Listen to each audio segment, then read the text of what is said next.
அன்பான தேவ ஜனமே, கர்த்தர் உங்கள் ஒவ்வொருவரையும் ஆசீர்வதிப்பாராக. மிகுந்த எதிர்பார்ப்போடு இருங்க. ஒரு புதிய ஆரம்பத்தை கர்த்தர் உங்களுடைய வாழ்க்கையில் கொடுக்க போறார். கர்த்தர் சொல்லியிருக்கிறார், இதோ நான் சகலத்தையும் புதிதாக்குகிறேன். அவர் God is a God who gives us new beginnings. உங்களுடைய வாழ்க்கையில் நீங்கள் நினைக்கலாம், என்னுடைய பழைய வாழ்க்கை, என்னுடைய பழைய காரியம் இப்போ எப்போ மாறும் அப்படின்ட்டு. இன்றைக்கு கர்த்தர் உங்களுக்கு ஒரு பதில் தருகிறார். இதோ நான் சகலத்தையும் புதிதாக்குகிறேன்.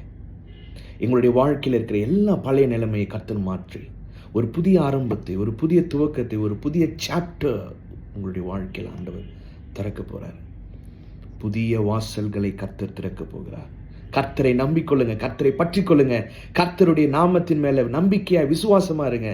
புதிய காரியத்தை நீங்கள் சீக்கிரமாய் பார்ப்பீர்கள்.